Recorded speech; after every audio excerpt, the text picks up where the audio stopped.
Well, for more on this, Montana Senator Tim Sheehy. He's a Republican on the Armed Services Committee, and it is great to have you here.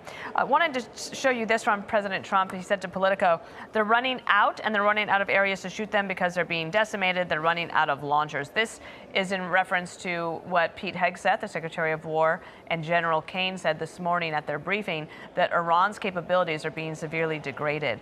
I know, obviously, you're a veteran. You pay a lot of attention to these things, perhaps things I wouldn't even know to think about. Your thoughts this morning?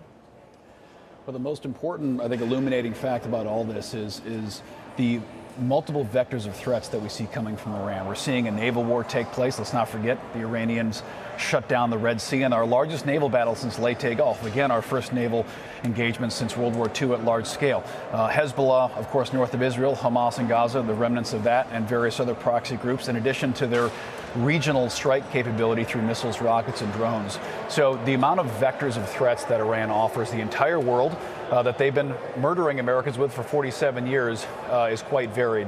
And what we're seeing now is a depletion of their capability. Their vessels, their navies at the bottom of the ocean right now. Their launchers, that we're taking out the archers, not just the arrows. Their launchers and their archers are now growing thin, and their air defenses are all but gone, as well as, of course, we've decapitated the regime. So it's going very well. This is a necessary response. We did not start this war, but we are going to finish it. Senator, your colleague from Connecticut, a Democrat, Senator Blumenthal, was at a briefing yesterday, and this is what he said he fears after that. I am more fearful than ever after this briefing that we may be putting boots on the ground and that troops from the United States may be necessary to accomplish objectives that the administration seems to have. What do you think of that? I haven't heard any proposals for boots on the ground. Of course, boots on the ground can mean many things. That can mean special operations raids to capture high-value targets, to rescue hostages, to rescue Americans behind enemy lines. That can also mean boots on the ground support as far as advisors or unconventional warfare operations to help the Iranian people rise up. Nobody's talking about an invasion here, Dana, but the reality is the Iranian Revolutionary Guard Corps, Quds Force, and the Iranian regime has been murdering, maiming, and killing Americans in the most brutal way possible for 47 years. They've been attacking our embassies, attacking our infrastructure, and they've largely, in response, gotten sanctions. It's like akin to taking a convicted serial killer and giving him a $500 fine and letting him back on the street. That's how we've been treating these murders for the past half century. That time is over. I know that you are also a pilot, and I wanted to get your take on some of the new technology, these Shahed drones, and how we go ahead and deal with all the things that are coming at us from a technological point of view. So oddly enough, my company is one of the first counter-drone manufacturers before I sold it and went back into government. And we shot down an Iranian drone in 2019 with the Mattis family of systems. So I've been deeply involved in the counter-drone world for a long time. We've been slow to adapt to this. The U.S. military has known this threat. It's hard to detect. It's hard to shoot down. And now we're adapting quickly. We have some of the best technology out there. But what we're seeing is we need to have an overmatch capability in defense and detection. We can't have $20 million exquisite systems to defeat a $500 drone. We need to have a cheaper alternative that's more comprehensive.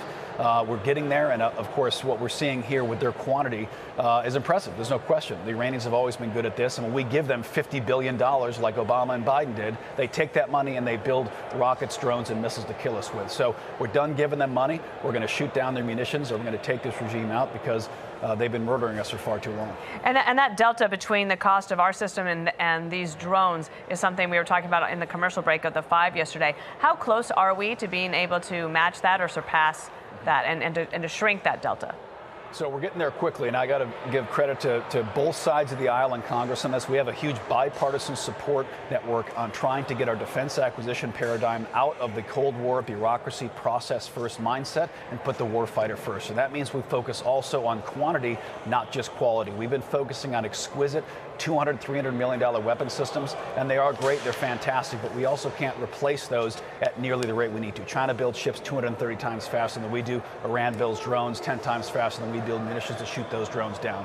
So we're closing that gap. Secretary Hegseth's done a fantastic job, and I have to give a tip of my hat to my Democrat colleagues, Jack Reed, Elizabeth Warren, and many others, who on the Hill have also been focused on defense acquisition reform and focusing on fixing this problem and closing that gap. And a quick question and a quick answer, if you could, on the War Powers Act that will be brought up today in the Senate. How do you think that vote will go?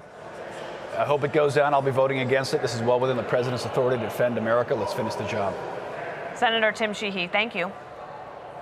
Thank you.